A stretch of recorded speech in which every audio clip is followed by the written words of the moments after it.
This video will demonstrate how to find and use the Literature Resource Center and to document sources in MLA format with shortcuts for moving citation material to your Word document. From the Blackboard homepage, click the Library tab up at the top, which will take you to the SUNY Erie Library page. From here, click Library Resources on the left, and then click Databases either here or here. Now, once you're in the database page, remember it was L for Library, L for Literature, and L for Literature Resource Center. Now this will take you to this page where we can search for David Foster Wallace. And he shows up right here. And then we'll hit search. And now let's say, for example, we use this first article. Here's the full text. And if you want the citation, just up in the right corner up here, click Citation Tool, and it brings it up in MLA 8th edition format. If it ever shows up in something different, like APA or Chicago style, then just click the drop down and select MLA, because MLA is what we want. Then hit Select, and we're going to copy. Now take this over to your Word document on your Works Cited page. Before you paste it in, click this little down arrow by the paragraph section up at the top.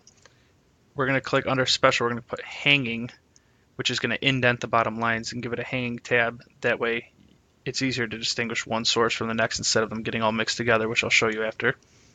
And then we're going to click double spaced. So now when we go to paste it in, if you select this first one, it's going to come up with the gray background.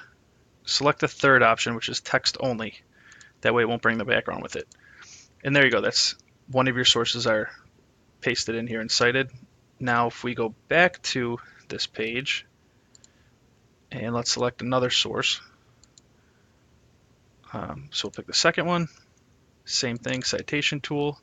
We'll select it and copy. And then we're going to bring up our Word document again. And now the formatting will already stay the same with the indented bottom lines. And we'll just paste this in there. So now you can see that there's clearly one source here and one source here. If you didn't select Hanging and hit None, we'll do it for both, just so you can see what it would look like. Now it's a lot harder to tell because every single line is aligned on the left hand side of the page. So if you had 10 sources here, it'd be really hard to distinguish where one stopped and one started. But we'll go back again and select Hanging. And there we go. Now it's a lot easier to see. Here's one, here's the other one.